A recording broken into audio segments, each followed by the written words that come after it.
はい、YouTube オーノマン TV のオーノマンです。なんか今日は声が出ません。多分昨日コンサートで叫んだせいだと思われます。多少聞き苦しい声ですみません。2日目の私は今こちらに来ています。札幌で、人気観光地ナンバー2の札幌テレビ塔でございます。もちろん札幌人気ナンバー1の観光地は言わずと知れた時計台。時計台はここからちょっと距離があるのでそっちには行きませんけども、今私はテレビ塔のふもとから撮影しております。今日はですね、20度コンサート2日目ということで、今現在の時刻はまだ10時13分でございます。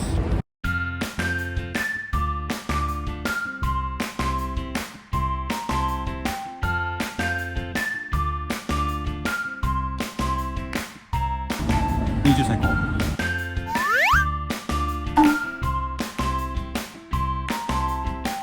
今日は午後3時会場の午後4時スタートだったはずです。いやー、それにしても昨日の初日のコンサートはもう超最高、20最高、20最高、最高と言える一日でした。ただですね、何点か気になったことがありまして、今回のコンサートの料金、去年は確か9500円、違う、9700円忘れましたけど、9700円か800円かそのぐらいで、今年はそこから値上がりして11500円とかなりの高額な料金となりました。その考えられる理由は何点かありまして、使っている会場が去年はマコマネアイスアリーナ、ただ今年は北海キサイルになりました。北海キサイルは、建物もとても綺麗だし、トイレのウォシュレットもついてるし、とても環境にで札幌の中心部からも近いということで、とても、交通の便、利用しやすい環境となってます。その分料金が値上がりしている、会場収入が高い、その分が含まれているのかなと思われます。で、あと2つ目としては、今回曲のアレンジが結構多いですね。オリジナルじゃなくて結構アレンジした曲が多いです。だから普段その CD とか普段聴いてる曲をイメージしてたら全然ガラッと変わる曲調で来るので、あれと言われるそのアレンジで、しかも生バンドを使っている、20バンドを使っている。そうなると当然その20バンドのメンバーのギャランティーも発生します。あとは韓国から今回韓国ガールズダンサーズを引き継いでます。10人ぐらい。去年は確かなかったと思いますね。はい。で、当然そのダンサーズの交通費、宿泊代、ギャランティーかかるんで、その分当然料金がアップする。なのでそのいろいろもろもろ込んだら、そして当然自分たちの儲けも考慮したら、このぐらいの値段になってしまったのかなと思われます。ただですね、昨日はコンサートの時間が3時間弱。去年もそうだったんですけど、アンコールってやんないんですね。アンコールみたいなあれがなくて、もうアンコール込み込みでやってた感じです。やってました。なのでそのアンコールを含めたら2時間45分、本当にあっという間の2時間45分でした。ただちょっと座席で一つ私ちょっと悲しかったというのがありまして、今回私の座席は A の3ブロックの1列目の12番という、本当にステージと真ん中の花道のこの直角のここだったんですよ。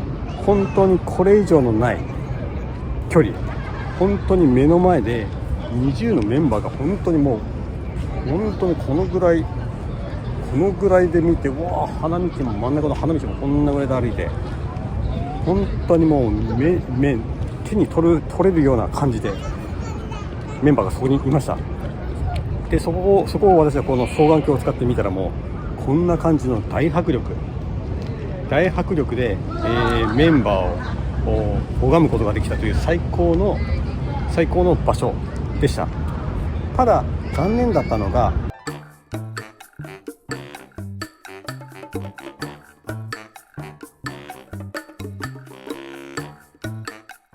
ちょっとそこが今回のこの A ブロックの唯一の残念な点かなと。ただやっぱりこんだけもうメンバーが本当にもうこのぐらい、わー、もう双眼鏡でこれ見たらもうこんなぐらいでもうメンバーもみんな脇が綺麗、本当肌も綺麗だし脇が綺麗、もう脇フェチの私にはたまらない、そんな状況を昨日はじっくり堪能させていただきました。で今日2日目はA の5ブロックの2の12ということなんで、センターからやや、左違う右ですね、右側にずれた感じになりますね。で真ん中の中央の花道からもちょっとずれる感じの席となってます。これで上席なんですけども、この2日目もうまだ、会場までまだ5時間ぐらい、4時間半ぐらいありますけども、楽しみたいと思います。でとりあえず私はこの後朝食を食べに、このあっちの方に二条市場という市場があります。場外市場、札幌には市場が2カ所あって、西区の方の中央区なのかな、札幌場外市場とこっちにある二条市場の2カ所が有名です。どっちでもそのタラバガニとか海鮮系を売ってたりとか、海鮮丼を食べられたりとか、ちょっと私は札幌市民なんでいつでも来れるんですけども、今回はちょっと観光旅行気分で、そっちの二条市場もお送りしたいと思います。今日の私の格好も昨日と買った20のユニを、元卓球部員の私がバスケットのユニフォームを着るという面白い光景となっています。でキャップはもちろん、ニトリ20じゃないですね、こう見たら N の20に見えますけども、ニトリレディスで今のニズーのキャラクターの金バッジつけて、今日も2日目これで挑もうと思っております。こちらは札幌テレビ塔のすぐ横を流れる創成川。今日の札幌はご覧のように澄み切った青空、とても天気が良いでございます。で昨日はですね、一時期通り雨がありましたが、今日は雨の心配は全くいらない状況でございます。しかも今日はですね、湿度も低く、北海道らしい爽やかな気候となっております。あちらの札幌テレビ塔から歩いて数分のところにあるのがこちら二条市場でございます。昔はこちらは札幌市民のそれこそ台所として栄えていたところでありますが、今ここを訪れるのは、ほぼ観光客といったところではないでしょうか。札幌市民はですね、近所にスーパーがなんぼでもありますので、わざわざここに来て海鮮物を買う必要もありません。コロナのですね、怪しい風のコロナの時期はですね、お客さんも非常に少なかったんですけども、今は結構多くのお客様がこちらの二条市場を訪れているという状況でございます。見てるとですね、いろんな国の方々がいらっしゃいますね。アジアからヨーロッパ系、食いたいな、食いたいな、カキ食べたいな、380円。ここの店激混みでございます。いいですね、海鮮系でございます。海鮮系の丼、美味しそうでございます。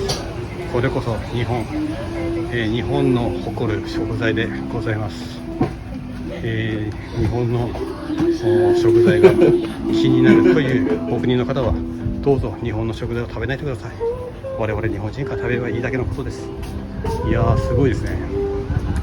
で私ここに来たのはもしかしたらもしかしたらワンチャンNiZOOのメンバーがいるんじゃないのかなと思ってきました。ただ時刻的に今もう10時半なのでギリギリですね。それにちょっともうこんだけ人がいて、もしNiZOOのメンバーがいたらパニックになりますね。はい。ここの二条市場で私おすすめなのが、あちらの道路の渡った向こう側にある魚屋の台所、こちらおすすめですね。こちらですね、もともとあっちの二条市場、総園地方にある二条市場じゃない、札幌場外市場、あっちにお店があったんですよ。あっちでもとても美味しい、ボリューミーで美味しくて、そういうお店がこっちの二条市場にもあります。なのでもし、もちろんこっちの方にも海鮮丼系いっぱいお店ありますけども、もし悩まれた方はこちら魚屋の台所を行かれてみてはいかがでしょうか。ただいま満席でございます。今までに私はどこで食べようかさまよっております。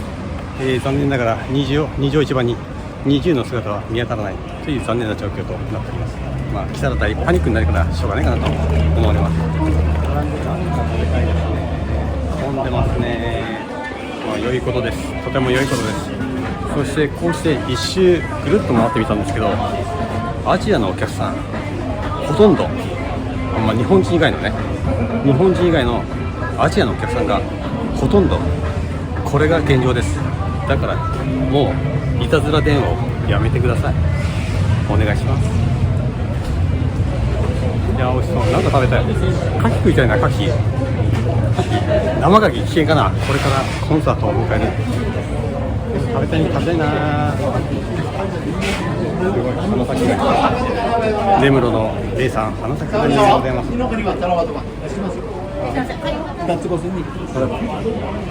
しそうでございます。メロンと野菜もいっぱいでございます。よかったでございますね。いらっしゃい。何が良かったですか。松前漬け鮭の昆布巻きいかがですか。いかがでしょうか。結局散々悩んでるんですけども、私はこちら先ほど紹介した魚の台所に入ることにしました。それでは並びたいと思います。メニューはこんな感じとなっております。こちらからおまかせ丼からサーモンホタテマグロとなったイクラ丼、タラバイクラ丼とあって、こっちが見えますとウニ丼とさらにおまかせのチョークなどがあります。こちらさっき今店員さんに聞いたら、こっちの方が丼がちょっと一回り大きいものとなって、こっち側はちょっとちっちゃめな丼となっております。どれにしようか悩んでしまいます。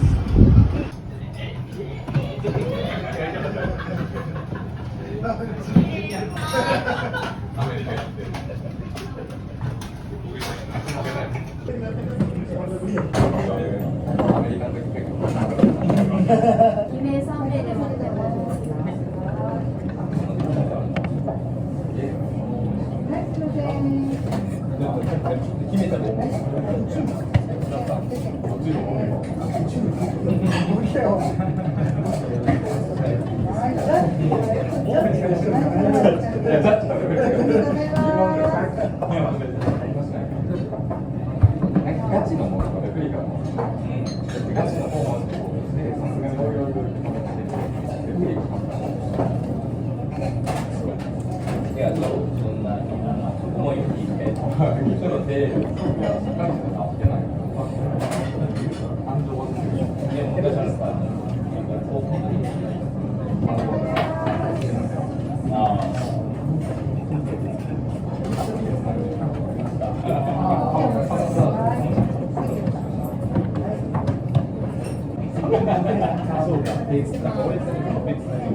お願いします。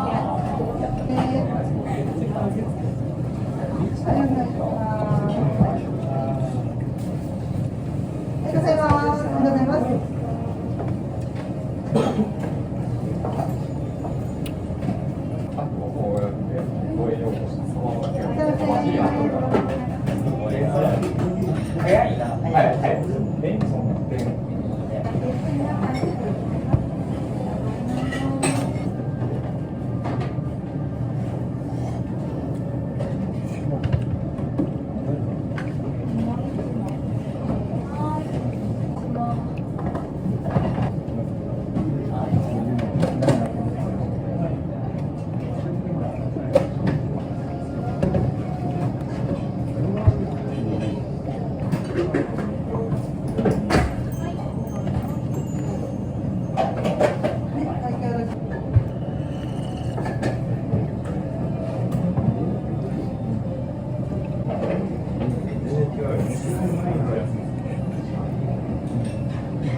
最高、最高に美味しかった。皆さんももし二条市場にお越しの際、海鮮丼系でお悩みの方はぜひこちらの魚屋の台所に行ってみてはいかがでしょうか。オーノマンのお墨付き、オーノマンの知り合いですと言っても何も特典はありませんのでご注意ください。はい、で最後ですね、ここの日曜市場で、牡蠣を食べたいとこだったんですけども、今私さっきからこう 3周ぐらい回って中のお店の状況を確認したんですけども、牡蠣は確かに置いてるんですよ、結構なお店で。ただ食べられるのが生牡蠣ばっかり、蒸し牡蠣とか焼き牡蠣とかがないんですよね。大丈夫というお店の店員さんのお墨付きということで、生牡蠣を提供してるんですけども、ちょっと生は過去に生牡蠣は食べたことありますけども、今日はちょっとさすがに控えたいかなと思ってます。もしその公演のコンサート最中に突然お腹がぐるぐるピンになっちゃったら大変なので、もう蒸しとか焼き牡蠣だったら食べたいんですけどね。もう一回ちょっと 2,3 周回って、見てみたいなと思ってます。まだ時間は今現在11時15分、会場までまだ3時間3時間弱、3時間強あります。時間はまだたっぷりありますので、見てみたいなと思っています。でここの二条市場なんですけども、やっぱりですね、こういう水ファンの方も結構来てます。残念ながら20のメンバー自体は来てませんというか見当たりません。もしかしたら来てたのかもしれないけど、今は言えません。仕方ないです。ちょっともう一回回って牡蠣を見てみたいなと思ってます。今のこちら二条市場の道路を渡った一本こちらでなんかフェスティバルやってます。ご覧ください。創成川公園センキューフェスティバル&カーニバルというカーニバルがちょっとこっちになってるんで、ちょっと時間は今たっぷりあるんで見てみたいと思います。大厚岸といったら牡蠣二条市場ではやっていなかった牡蠣やってるな、食べたいな。焼き牡蠣3個3000円じゃ1000円。ビール飲みたいな。絶対飲んだら混雑の週おしっこ来たる。こっちでも牡蠣やってますよ。しかも出店二条市場二条市場では生牡蠣しかなかったですけど、ここでは牡蠣やってますね。なるほどね、いいね。ちょっと焼き牡蠣だけ食べます。買ってきました。厚岸の牡蠣でございます。見てください、美味しそうでしょう。いやまさかね、焼き牡蠣が食えるとは思ってもみませんでした。二条市場でやっていたのは生牡蠣しかなかったんですけども、やはりですね、この後のコンサートのことを考えたら、蒸しか焼き牡蠣を食べたいと思っていたら、まさかの隣でこんなイベントがやっていました。今回は厚岸の牡蠣を買いました。厚岸の牡蠣といえばとても有名、厚岸は牡蠣で有名なところです。そもそも厚岸という名前自体がアイヌ語で、牡蠣が多く取れるところみたいな、そんな感じだったと思います。それでは早速厚岸の牡蠣を食べたいと思います。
いやー、岸の牡蠣美味しかった。最高です。で今気づいたんですけど、開催日は123とたった3日間で、今日が最終日に、岸に牡蠣に出会えてよかったです。でなんかあっちの方では怪しい個人撮影会やってます。けどモデルの子可愛いですね。10代半ばぐらいの少女のようですけども、可愛かったです。なんでしょうね、ちょっと気になりますけども、はい、いやー美味しかった。とりあえずこの入場市場での私の夢は叶ったかなと。美味しい海鮮丼が食べられて、そして牡蠣も食べられたよと。残念ながら、20のメンバーには出会えなかった。20には出会いましたけど、20には出会えなかった。そうですね。来たらもう大パニックスになってしまうんで、来たくても来れないのが問題でしょう。時刻はまだ12時前、会場までまだ3時間あるんで、どうしよう。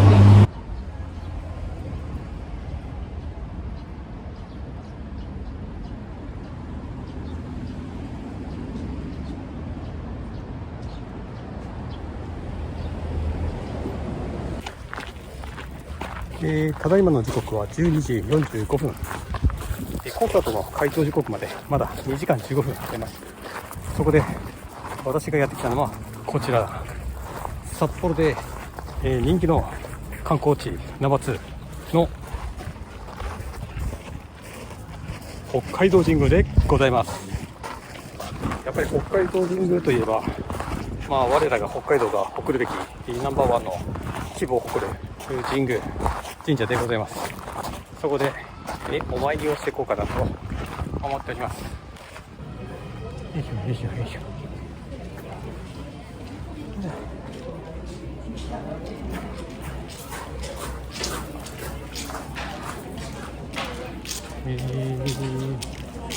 この人はメイクさんだな。結婚式ですね。結婚式っていうか何でしょう、お寺でやる結婚式かなっていうのがよくわかんないですけども、めでたいですね。私には当分ご縁がないこういう光景、いやーめでたいです。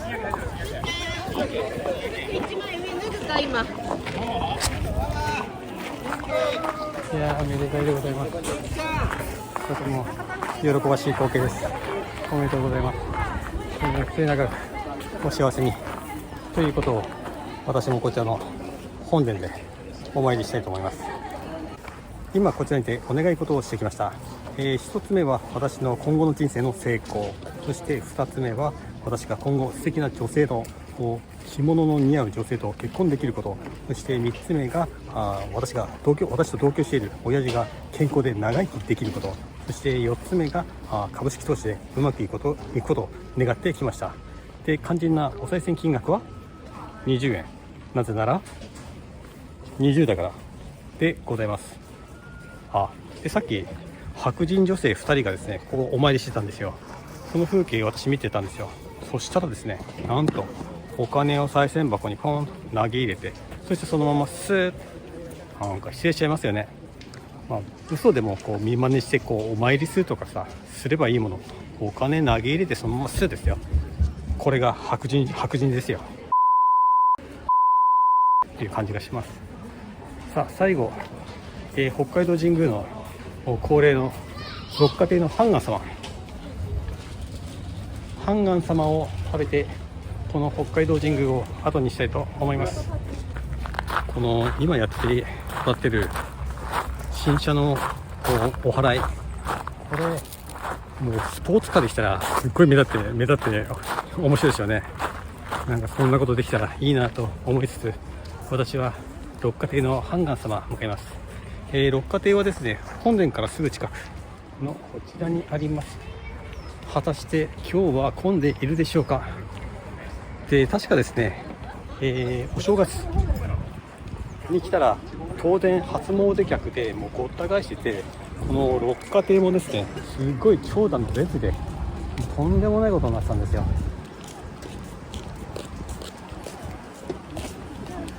敵ですね。着物、やはり日本の着物はとても綺麗で優雅で美しい。やっぱり日本最高。日本の食べ物最高。日本の着物最高。日本の着物最高でございますね。そうやって日本を嫌う人たちがいらっしゃるのであれば、日本には来ないでください。日本の食べ物を食べないでくださいということです。届きました。どっかでハンガン様を購入したいと思います。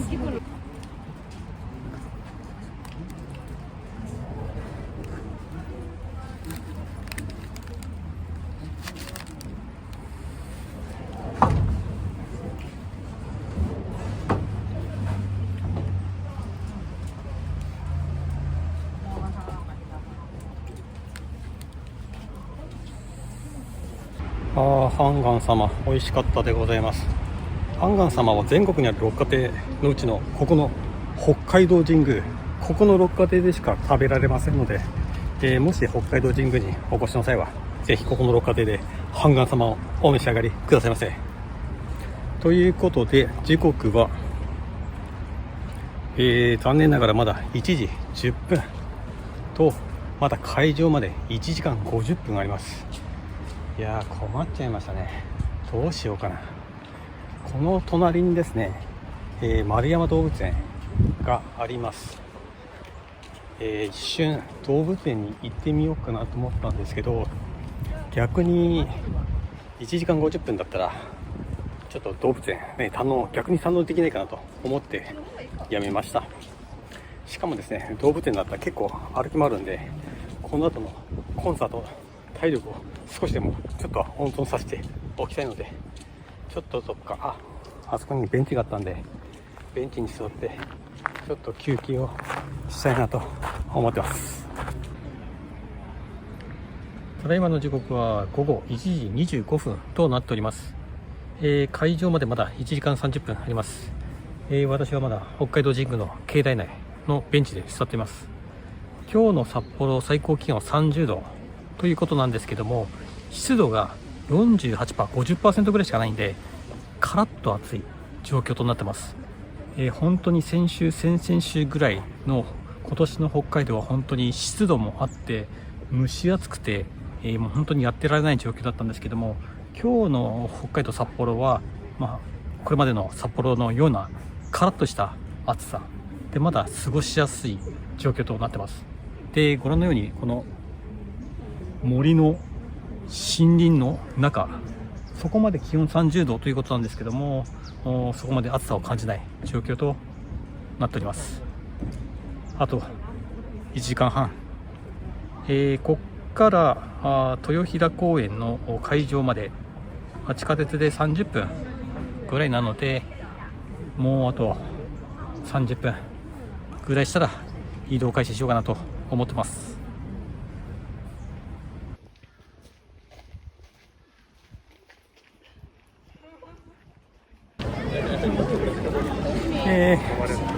ついに着きました。2日目の北海北エル、時刻はすでにというか、ようやく2時30分、開場30分前となったので、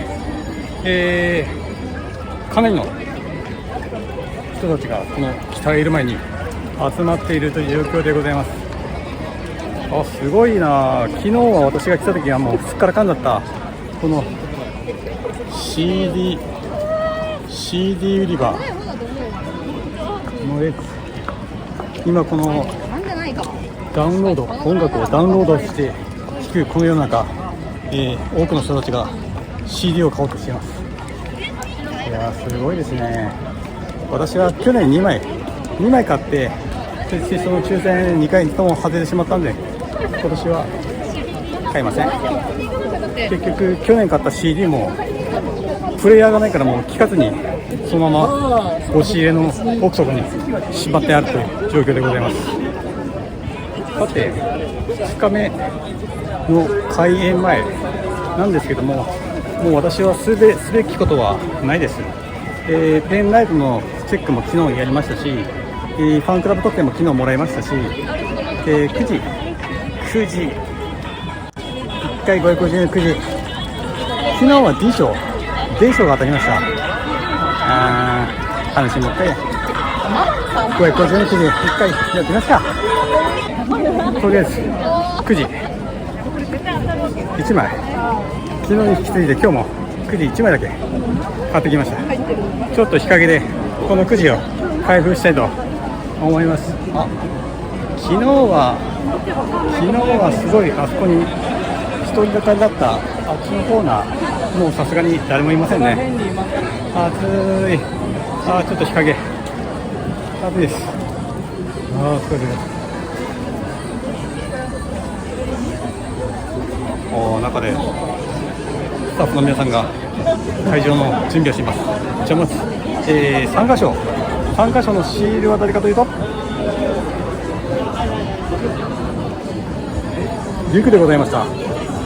リクありがとうございます。続きまして、くじ1回550円のくじ、こちらを引いてみたいと思います。私の隣にいた少女はなんとくじ10枚買ってました。10枚5500円、いい商売ですね。じゃあこちら開封したいと思います。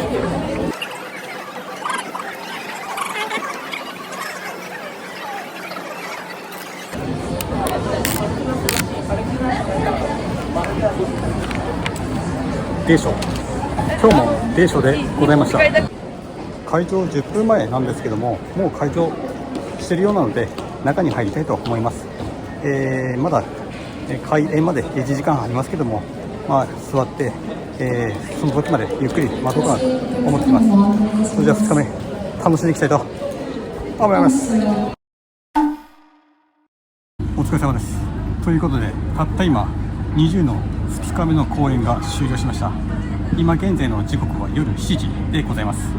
今日は午後3時会場の4時開演だったので3時間弱ですね。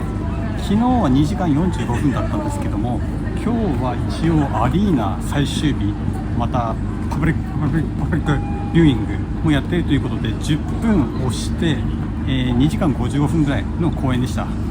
いやー、今日もですね、一言で感想を申し上げますと20最高、そして20最高でした。いやー、ほんとね、昨日も見ましたけども今日も良かった。昨日は本当に最前列のステージと花道のちょうどこの角っこの上席で、今日は、A の5とちょっと離れて、真ん中の花道からちょっと離れてましたけども、今日も双眼鏡で20のメンバーの綺麗な脇を見ることができました。とても最高な一日となりました。で、今日はですね、やっぱりそのアリーナ最終日ということもあって、会場内の声援のボルテージというか量値が、音量が昨日以上にすごかった気がします。本当ね、昨日もですね、隣にいた男性客が、隣の客、よく掛け9客だ、隣の男性客がですね、掛け声、20の曲も掛け声があるんですよ。AKB のよっしゃ行くぞファイヤータイガー、ああいう感じの掛け声が20もあるんですよ。私はいつも普段は音楽をただ聴くだけの人間なので、その掛け声というのは全く全然勉強してなかったんですけども、昨日の隣の男性とかも今日もすごいその各曲の掛け声がすごかった。なので今日本当にすごい皆さんが集まった中でのコンサート見れたということで、とてもさらに盛り上がったという一日でした。で、一つ思ったのが、その掛け声もだったんですけど、今年はその声出しお触りは NG ですけど、声出しは OK な年だったんで、私はもうバンバンマコーとかギバーとかあやかとかバンバン叫んでいたんですけども、声の叫び声量というか声援が20のファンは6割は女性、男女比で言ったら46、女性の方が多いと思うんですけど、声の声量、音量は男野郎ばっかりが多かったかなという。もうちょっと女性陣の叫び声じゃない、歓声、声援があってもいいのかなと。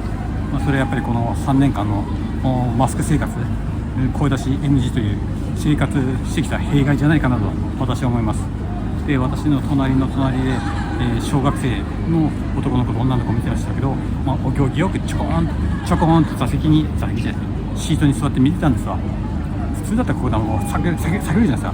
我々おっさんをバコーとかマヤーとかあやがーとか、バンバン叫ぶんですけど、その子たちは前の列も小さい子供いましたけど、ちょこんと座ってとてもお行儀よく、これがコロナが生んだ、弊害かなと思われます。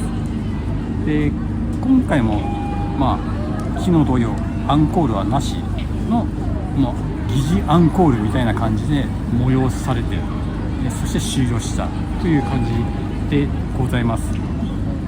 あとなんだっけな、もう一個言いたかったことがありました。なんだっけな忘れちゃいました。もう一個言いたいことが、今日も鷲見玲奈さんは見かけませんでした。もしかしたらこの北海道最終公演、鷲見さんいるかなと思ってたんですけども、いませんでした。思い出しました。今日最後の方のアンコール前のイベントで、その観客を巻き込むそのビデオ撮影のイベントってあるじゃないですか。その曲に合わせて観客のお客さんがこうダンシングするとか歌うとかあるじゃないですか。あれで、私今日はアリーナの2列目の席だったんですよ。で、私の前の席にファミリーがいて、その小さな女の子2人を連れたファミリーがいたんですよ。でそのイベントが始まった時に、私の目の前はこうカメラマンさんがこう動いてるんですよ。次のターゲットを狙ってる。そこで私があえてここに前の席にここに小さいファミリー、子供を連れたファミリーがいますよと、こうカメラマンさんにターゲットを、この次の獲物を探しているカメラマンさんに教えたんですよ。ここ。そしたらまさにこう映って、でしかも私が後ろでどさくさ紛れにこうって映った、そういうシーンが今日ありました。今日の映像が多分映画館でのパブリックビューイングオンリーだったらそれまでなんですけども、もし今日の風景が、この DVD ブルーレイになって発売された私が後ろでってやってるシーンが、本当にワンシーン確実に映ってました。それが見られるかなというのが1個ありました。いい思いができました。そんな感じでございます。ということで楽しかったお時間もいよいよ終了、楽しい時も終わりを迎えました。これから私はこちらにいる人間の皆さんと共に帰ろうかなと思ってます。で、今日もですね、今日の北海道札幌最高気温30度だったんですけども、もう水分、コンサート最中に私トイレ近いんで、トイレ行きたくならないようにもう朝から水分を断って、500ミリのペットボトルももう3分の1しか口に入れない、飲まないということで水分コントロールしたおかげもあり、コンサート最中も、おしっこ行きたくなくなり、もう今現在も喉がカラカラの状態で、なんとか無事終えることができました。これも一人に昨日今日と最高の座席を与えてくれた神様、仏様、そして動画をご視聴の皆様のおかげだと思っております。いやー、最高の夏の思い出ができました。そしてどさくさ紛れに言いますが、私コールセンターの仕事を辞めました。今後のいつかの動画でそれを報告しようと思ってます。このコンサート始まる前、数日前にコールセンターの仕事を辞めました。これまでの動画でお話ししていたように、やっぱり業務内容はきつすぎた、私には合わないというのがあったので、急ぎよく辞めました。8月いっぱいで、はい。